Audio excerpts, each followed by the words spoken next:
দর্শক যারা শুনছেন সবার প্রতি আন্তরিক কৃতজ্ঞতা টু লিটন কুমার দাস। এবারের বিপিএল এ ঢাকা পর্ব শেষ হয়েছে, সিলেট পর্ব অলমোস্ট ডান এবং সিলেট পর্ব শেষ হওয়ার একদিন আগে এবং অবশেষে জাতীয় দলের ওয়ানডে স্কোয়াড থেকে বাদ পড়ার কয়েক ঘন্টা পরে লিটন কুমার দাস একটা ফায়ারি ইনিংস খেললেন এবং যেই ইনিংস এবারের বিপিএল এ দেশীয়দের মধ্যে প্রথম সেঞ্চুরি এনে দিয়েছে। যেই পার্টিকুলার ইনিংসে লিটন কুমার দাস 9টা 6 মেরেছে, যেই পার্টিকুলার ইনিংসে তিনি 10টা 4 মেরেছে এবং যেখানে 241 রানের পার্টনারশিপ করেছেন, তার পার্টনার তানজিদ হাসান তামিমের সাথে দুজনেই শতক তুলে নিয়েছেন।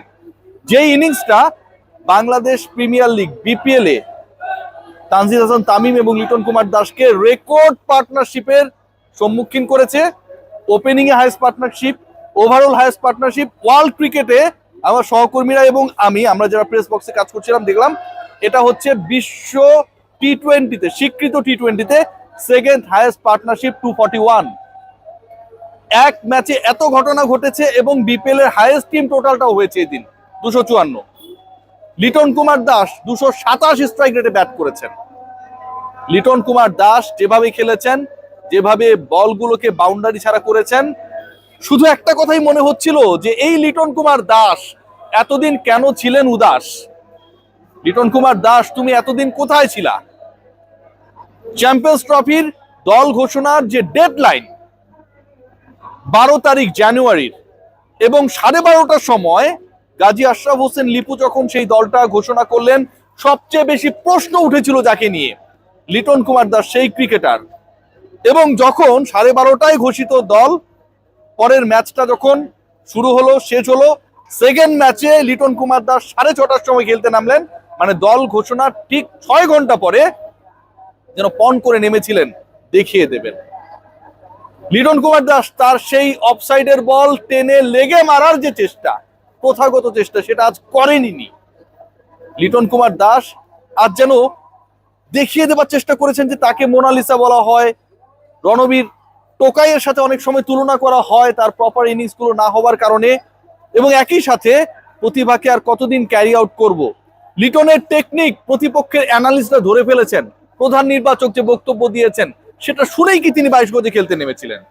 নানা প্রশ্ন, এবং সেসব প্রশ্নের উত্তর যদি হয় তার এই শতক, 55 বলে অসাধারণ অসামান্য যে ইনিংসটা খেলেছেন 125 রানের, সেটা, তাহলে সেই প্রশ্ন এত বেশি বিস্তৃত হবে আগামী দিনগুলোতে, কারণ বিপিএল এ এখনো লিটন কুমার দাস আরো কমপক্ষে 6টা ম্যাচের কাছাকাছি খেলবেন এবং এই 6 ম্যাচের মধ্যে যদি আরো একটা শতক করে ফেলেন, 2টা অর্ধশতক করে ফেলেন, তাহলে একটা জনদাবি উঠবে লিটন কুমার দাসকে চ্যাম্পিয়ন্স ট্রফি স্কোয়াডে আমরা চাই। I can guarantee you guys, Liton যদি আগামী রেস্ট অফ দ্য ম্যাচেস যেগুলো তিনি বিপিএল এ খেলবেন, হোক সেটা টি-20, হোক চ্যাম্পিয়ন্স ট্রফি 50 ওভার্স ক্রিকেট, জনদাবি উঠবে। We want Liton Kumar Das in champions trophy team স্কোয়াডে, আমরা চাই তাকে, গ্যারান্টেড।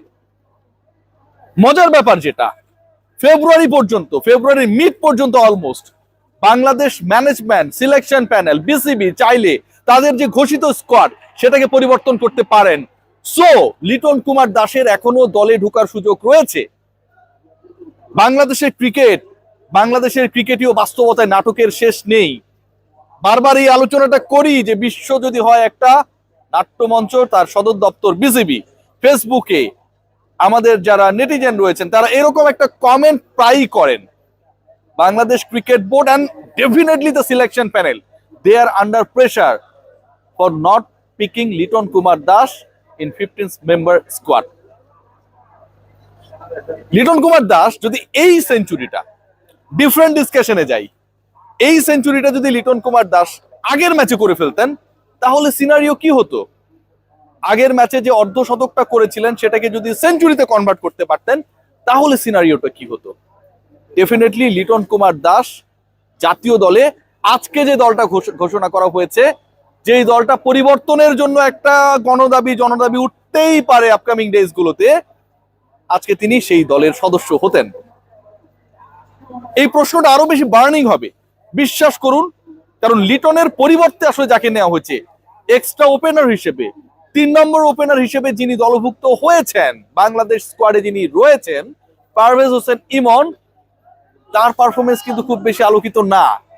টিম ম্যানেজমেন্ট তাকে বিভিন্ন সফরে স্কোয়াডে নিলেও শেষ পর্যন্ত তাকে মাঠে নামানোর গার্ডস দেখায় নাই।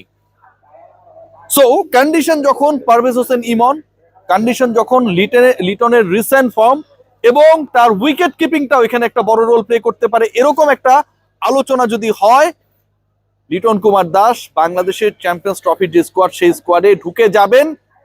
এই ঘটনা ঘটতে, এই ঘটনা বাস্তবায়িত হতে, অথবা দল বদলে যাবার জন্য যে সম্ভাবনার কথা বলছি, সেটা মঞ্চায়িত হতে আসলে খুব বেশি অপেক্ষা করতে হবে না, রিয়েলি হবে না।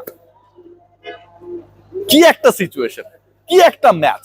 এক ম্যাচে 2 ওপেনারের সেঞ্চুরি, 65 বলে তানজিদ হাসান তামিম অসাধারণ নক করলেন।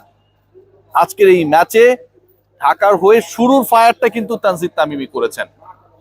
তিনি এবং লিটন, তারা দুজন মিলে ছক্কা মেরেছেন 17টা, 4 মেরেছেন 18টা, বাউন্ডারি, ওভার বাউন্ডারি 17 আর 18 প্লাস করলে হয় 35।